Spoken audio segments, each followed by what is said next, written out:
দর্শক, আমন্ত্রণ জানাচ্ছি এনটিভির স্বাস্থ্য বিষয়ক নিয়মিত আয়োজন স্বাস্থ্য প্রতিদিন অনুষ্ঠানে। আপনাদের সাথে আছে আমি ডাক্তার সাদিয়া ফাতেমা কবির। দর্শক, আমরা যে বিষয়টি নিয়ে আলোচনা করব সেটি হলো শিশুদের চর্মরোগ এবং এর প্রতিকার। এ বিষয়ে আলোচনা করার জন্য আমাদের স্টুডিওতে উপস্থিত আছেন এ বিষয়েরই একজন বিশেষজ্ঞ চিকিৎসক। চলুন পরিচিত হই আমাদের আজকের অতিথির সাথে। অধ্যাপক ডাক্তার মোহাম্মদ রেজা বিন জায়েদ 1962 সালের অক্টোবরে পাবনা জেলায় জন্মগ্রহণ করেন। তিনি 1987 সালে Sylhet MAG Osmani medical college থেকে এমবিবিএস ডিগ্রি অর্জন করেন। এরপর তিনি চিকিৎসা বিজ্ঞানে উচ্চতর ডিডিভি ও পিএইচডি ডিগ্রি লাভ করেন। বর্তমানে তিনি অরোরা স্কিন অ্যান্ড অ্যানেস্থেটিক্স সেন্টারের চর্মরোগ বিভাগের বিভাগীয় প্রধান হিসেবে কর্মরত আছেন।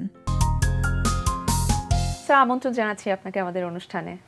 ধন্যবাদ এনটিভিকে এবং দর্শক মণ্ডলীকেও শুভেচ্ছা জানাই। স্যার, আমাদের আজকের আলোচনার বিষয় হচ্ছে শিশুদের চর্মরোগ এবং এর প্রতিকার। আমি প্রথমেই জানতে চাইবো যে শিশুদের চর্মরোগ বলতে আসলে আমরা কোন ধরনের রোগগুলোকে বুঝি? আসলে শিশুদের চর্ম রোগ বড়দের মতোই অনেকটা, কিন্তু বিশেষ কতগুলা চর্মরোগ শিশুদের ক্ষেত্রে বারে বারে হয়ে থাকে। আমরা মূলত তিনটা ভাগে ভাগ করতে পারি। ব্যাকটেরিয়া জনিত, অর্থাৎ এক ধরনের জার্ম ব্যাকটেরিয়া, বিশেষ জার্ম স্টেফাইলোকক্কাস, এই জার্মটা বাচ্চাদের বেশি এফেক্ট করতে পারে। বিশেষ করে গরমকালে এটা দেখা যায়, এদিক সেদিক বড় বড় ছোট বড় ফোড়ার মতো হয়। আবার কোনো কোনো ক্ষেত্রে দেখা যায় যে ঘায়ের মতো ক্ষত সৃষ্টি হয়ে পানি ঝরছে, একটু ভেজা ভেজা, একটু ব্যথা অনুভব হয়, এরকম ঘা মুখে এবং চোখের চারপাশে এইসব জায়গায় বেশি দেখা দেয়। এইগুলো স্টেফাইলোকক্কাস জনিত চর্মরোগ। আবার আরেক ধরনের বিশেষ করে বাচ্চাদের ক্ষেত্রে হয়ে থাকে ভাইরাস জনিত, এটাকে বলি আমরা আঁচিল বাংলায়, অথবা এটা আমাদের ভাষায় মোলাস্কাম কন্টাজিয়াসাম। এই ধরনের চর্মরোগ অনেকটা ছোঁয়াচে, অবশ্যই ছোঁয়াচে, এবং আগের ব্যাকটেরিয়া জনিত যেটা ওটাও ছোঁয়াচে, কিন্তু এটা বাচ্চাদের হতে বাচ্চাদেরই যায়, বড়দের যায় না। বিশেষ এই চর্মরোগ তে আমি যা বলছিলাম আঁচিল বা মোলাস্কাম কন্টাজিয়াসামের কথা, এটা বিশেষ চিহ্ন হচ্ছে অনেকটা সাদা ছোট গুটির মতো, এর মাথায় একটা ছোট গর্ত মতো দেখা যায়। এটাকে বলা হয় আম্বিলিকেশন আমাদের ভাষায়। আমরা সেইটা দেখে বুঝতে পারি মোলাস্কাম কন্টেন্ট। তাছাড়া ভাইরাস জনিত বাচ্চাদের তো অনেক কিছুই আছে। এই একটা সিজন যায় যে সময় জল বসন্ত বেশি হতে থাকে, এবং এটাকে আমরা বলি ভেরিসিলার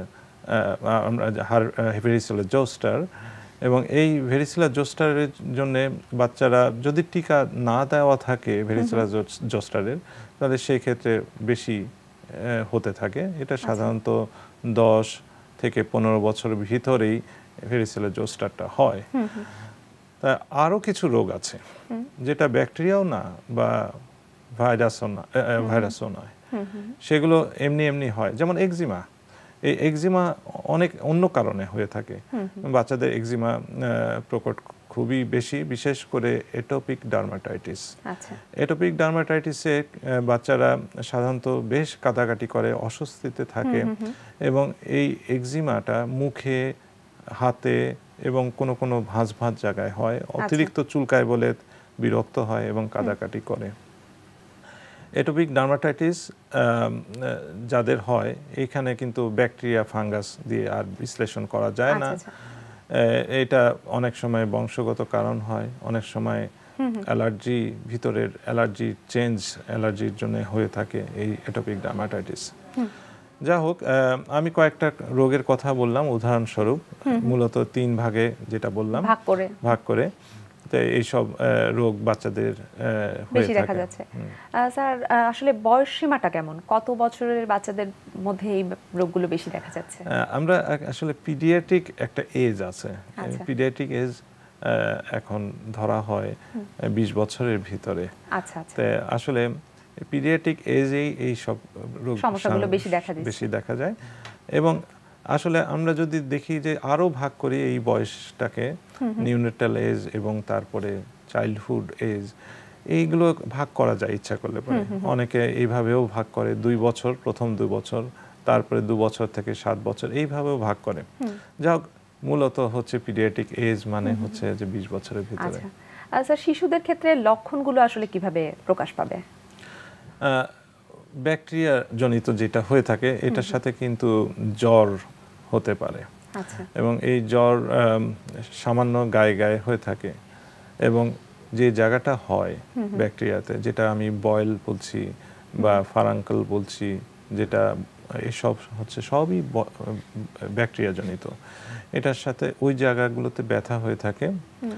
এবং আমরা যদি এটা সময় দিতে থাকি চিকিৎসা না করে, তাহলে কোনো ক্ষেত্রে কিছু কিছু ক্ষেত্রে হয়তো বা সেরেই যায়, কিন্তু বেশিরভাগ ক্ষেত্রে যেটা হয় যে এটা বড় ফোড়া আকারে হয়ে যায় এবং ওখান থেকে নিঃসরণ বের হয়, পুজ ইত্যাদি, এবং বাচ্চারা ভুগতে থাকে এবং একটা জায়গা থেকে আরেকটা জায়গায় ছড়াতে থাকে। তখন এটা যতক্ষণ না অ্যান্টিবায়োটিক বা এইসব জাতীয় জিনিস, অ্যান্টিবায়োটিক খাওয়ার হতে পারে, লাগানোর হতে পারে, চিকিৎসা করা যাচ্ছে, ততক্ষণ পর্যন্ত নিয়ন্ত্রণে আসে না। জি। তা ভাইরাসের কথা আসা যায় যে ভাইরাসে মোলাসকাম কন্টাজিওসাম, এখানে কোনো সিমটম থাকে না। আচ্ছা। কোনো জ্বর জারি কোনো কিছু না, বাচ্চা একেবারে হেলদি, কিন্তু দিন দিন এই যেটা আমি বর্ণনায় বলছিলাম, এই দানাগুলো বাড়তে থাকে। কোনো ক্ষেত্রে সেকেন্ডারি ব্যাকটেরিয়াল ইনফেকশন, পরবর্তীতে ব্যাকটেরিয়া সুযোগ বুঝে ওটার ভিতর ঢুকে পড়ে, তখন ওই সময় সিমটমস তৈরি করতে থাকে। এই যে মোলাসকাম কন্টাজিওসাম, এটার চিকিৎসা ক্ষেত্রে কিন্তু বিশেষ পদ্ধতি আছে। তো সবচেয়ে ভালো হয় ক্রায়োথেরাপি নামে এক ধরনের বিশেষ ঠান্ডা লিকুইড নাইট্রোজেন গ্যাস দিয়ে ওটার উপরে ছিটিয়ে দিলে পরে ওটা নিয়ন্ত্রণে চলে আসে। কোনো ক্ষেত্রে কেমিক্যাল দিয়েও, কেমিক্যাল কটারাইজেশন বলে, কেমিক্যাল এক ধরনের লিকুইড ঔষধ ওটার উপর যদি ধরা হয় তাহলে ওইটা জায়গাটা মরে যায় এবং ভাইরাস সেখান থেকে চলে যায়। এই ক্ষেত্রে লক্ষণগুলো আসলে সেভাবে খুব বেশি প্রকাশ পাচ্ছে না। তবে সব ভাইরাসে যে প্রকাশ পাবে না তা না। আমি একটু আগে বলছিলাম যে ভেরিসেলা জোস্টার, যেটা জল বসন্ত, এইটার জন্য এটার কিন্তু সিমটম দেয়, জ্বর আছে, প্রচন্ড চুলকাতে থাকে, গা হাত পা খুব ব্যথা করে, এবং এটা প্রথম 5 দিন খুব ছোঁয়াচে। এটা একটু খেয়াল রাখতে হবে। সেই সময় কিন্তু বাচ্চাকে আলাদাভাবে রাখাই ভালো, কারণ যদি ঘরে যদি অন্যান্য বাচ্চা হয় সেই সময় ছড়ানোর সুযোগ থাকে, ছড়িয়ে যেতে পারে। আমাদের অনেকেরই ধারণা যে যখন জল বসন্ত শুকাতে থাকে, চোচা উঠতে থাকে, তখনই বোধহয় ছড়ায়, সেজন্য আলাদা করা হয়। আসলে তা নয়। জল বসন্ত উঠা আরম্ভ করার পর থেকে প্রথম 5 দিনই হচ্ছে ছোঁয়াচে, ওই সময় আইসোলেশন বা আলাদাভাবে রাখার দরকার আছে। আইসোলেশন কাকে বলে?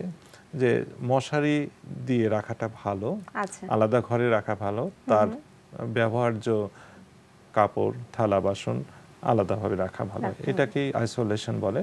তাতে আবার অন্য বাচ্চাদের ছড়ানোর চান্স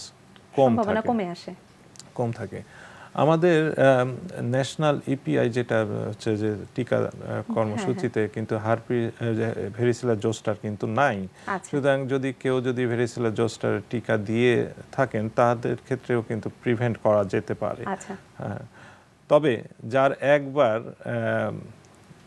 এই জল বসন্ত হয়ে যায়, তার ক্ষেত্রে টিকার হয়তো বা প্রয়োজন হয় না, কেননা পরবর্তীতে জল বসন্ত হওয়ার সম্ভাবনা কমে যায়। কারণ এই জল বসন্ত নিজেই এক ধরনের ভাইরাস, আগে বলছিলাম, এই ভাইরাসটা শরীরে ঢোকার পরে আমাদের শরীর নিজে থেকে প্রতিকার তৈরি করে ফেলে জল বসন্তের জন্য। এই হচ্ছে জল বসন্তের, আপনি বলছিলেন যে সিমটম এবং ইত্যাদি, মানে কি হতে পারে, কিভাবে বোঝা যাবে, আসলে বুঝতে পারবে। জি। আচ্ছা স্যার, এই তো গেল লক্ষণগুলো আমরা জানতে পারলাম। আপনি স্যার একটু বলছিলেন যে প্রতিকারের কথাও বলছিলেন, যে ভ্যাকসিনেশন। তো স্যার, শিশুদের যে চর্মরোগগুলো হচ্ছে, এক্ষেত্রে সার্বিক প্রতিকারের কথা যদি আমি জানতে চাই, সেই ক্ষেত্রে আপনি সেটাকে কিভাবে বলবেন? হ্যাঁ, শিশুদের যত্ন এমনভাবে হওয়া উচিত যে এটা অতিরিক্ত যত্ন না নেওয়া হয়, আবার অতিরিক্ত যত্নেরও অসুবিধা আছে। যেমন হচ্ছে আমার অভিজ্ঞতায় আমি অনেক বাচ্চাই আসে, মা এসে বলে যে আমি বাচ্চাকে এত পরিষ্কার রাখি তারপরে হয় কেন। দেখা যাচ্ছে যে পরিষ্কার মানে সবসময় সাবান ইত্যাদি বা অন্যান্য কেমিক্যাল, অ্যান্টিসেপটিক ইত্যাদি সবকিছু দিয়ে বাচ্চাকে পরিষ্কার রাখার চেষ্টা করে। এটা কিন্তু ঠিক নয়। যদি বাচ্চা ভালো থাকে, অতিরিক্ত পরিষ্কার করার জন্য এইসব ঔষধ অথবা কেমিক্যাল জাতীয় জিনিস অতিরিক্ত মাত্রায় দেওয়া উচিত না। আমি দেখেছি অতিরিক্ত সাবানের ব্যবহারের জন্য বাচ্চাদের বিভিন্ন জায়গায় ক্ষত হতে দেখেছি। সাবান কুচকি বা যেটা উরুর ভাঁজে অথবা বগলে অতিরিক্ত সাবানের কারণে ক্যান্ডিডিয়া ইনফেকশন হয়ে থাকে, ফাঙ্গাস ইনফেকশন হয়ে থাকে। সেই ক্ষেত্রে সাবানই পরিষ্কার পরিচ্ছন্নতার ডিসঅ্যাডভান্টেজ। এটা বাচ্চা ভালো রাখার জন্য উপযুক্ত পরিবেশ খুব গুরুত্বপূর্ণ। অর্থাৎ আমি বলবো যে অতিরিক্ত গরম না লেগে যায়, অতিরিক্ত ঠান্ডা লেগে না যায়, ত্বক যাতে শুষ্ক না হয়ে যায় সেদিকে খেয়াল রাখলেই ভালো থাকবে বাচ্চা। শুষ্ক মানে হচ্ছে শীতকালে যখন বেশ শুষ্ক হয়ে যায় তখন যাতে অলিভ অয়েল বা একটু লোশন ব্যবহার করে যাতে ত্বকটা রাখা যায়, আর্দ্র রাখা যায়, তাহলেই বাচ্চা ভালো থাকবে। এবং শুষ্ক থাকলে স্বভাবতই বেশি চুলকাতে থাকে, চুলকাতে এক সময় বিভিন্ন রকম ব্যাকটেরিয়া জনিত রোগ হতে পারে। স্যার, এইসব ক্ষেত্রগুলোতে কি বেবি প্রোডাক্ট যেগুলো আছে প্রচলিত আছে সেগুলোর ভূমিকা আসলে কতটুকু? বেবি প্রোডাক্ট বলতে আমি মনে করি যে পাউডার ঠিকই আছে। এই প্রোডাক্টটা গরমে ঘামাচি হলে বা বেশি ঘাম হলে ব্যবহার করলে উপকার পাওয়া যায়। আচ্ছা আচ্ছা স্যার, আপনাকে অনেক ধন্যবাদ গুরুত্বপূর্ণ তথ্য আমাদেরকে জানানোর জন্য। আপনাকেও ধন্যবাদ। প্রিয় দর্শক, জেনে নিলাম বেশ কিছু গুরুত্বপূর্ণ তথ্য, আশা করি আপনাদের উপকারে আসবে। আজকে আমরা একটা মুভ দেখাবো, এটা হচ্ছে পার্টনার ইয়োগা। পার্টনার ইয়োগার কনসেপ্টটা আসলে বাংলাদেশে অনেকটুকুই নতুন।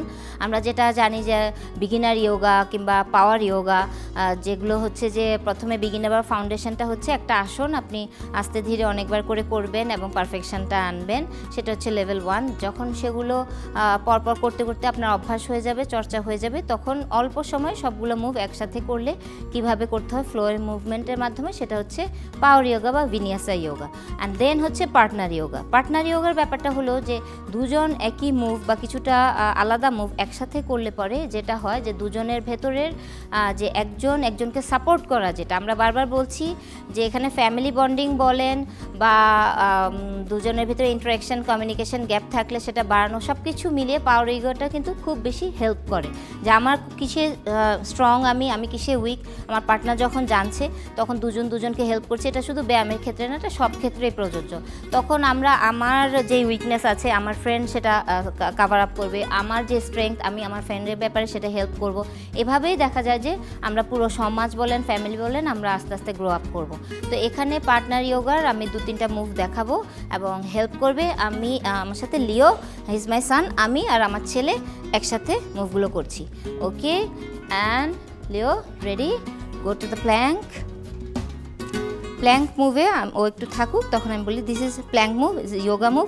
এটাতে যেটা হচ্ছে যে কোরের কাজ হচ্ছে, তো কোরের কাজটা যখন হচ্ছে এবং টোটাল বডির কাজও হচ্ছে। এখন এখানে পার্টনারশিপে কি করব আমরা? ওকে, গো ডাউন,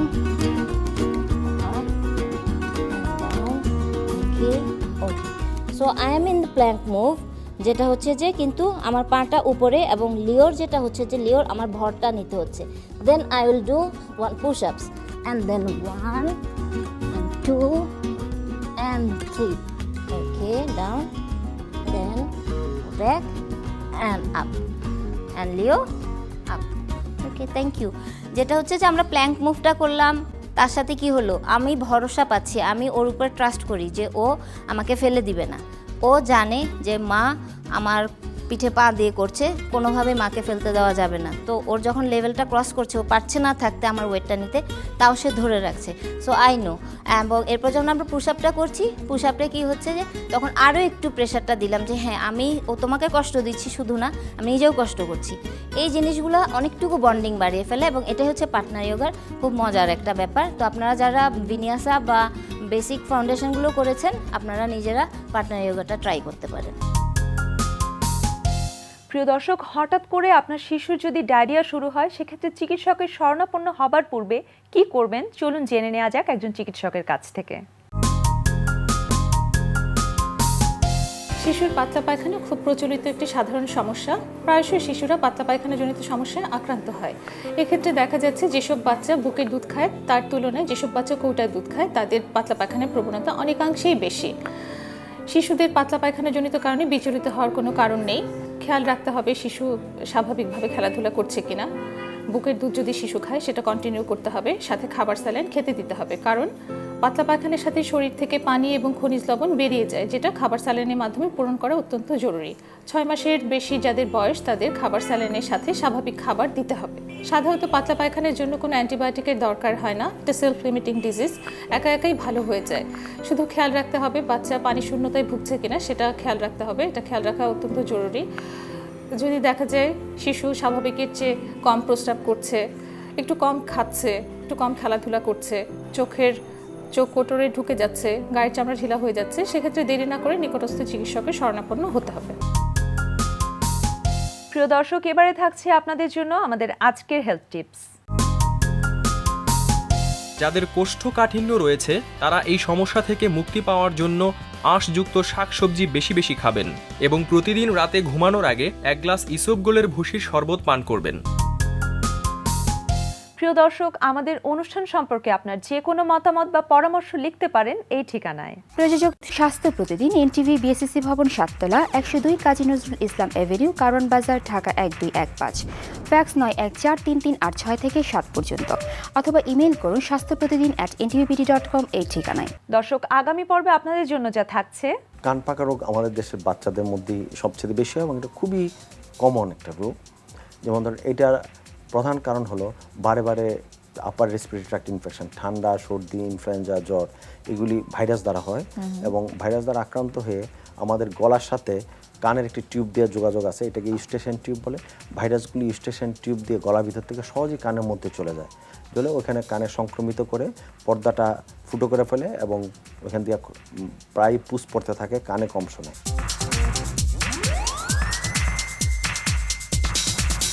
প্রিয় দর্শক, বিশ্বের যে কোনো প্রান্ত থেকে যে কোনো সময় আপনার প্রিয় স্বাস্থ্য প্রতিদিন অনুষ্ঠান দেখতে ভিজিট করুন আমাদের পূর্ণাঙ্গ ওয়েব পোর্টাল www.ntvpd.com। দর্শক, আজ এ পর্যন্তই। সবাই ভালো থাকুন, সুস্থ থাকুন, নিরাপদে থাকুন।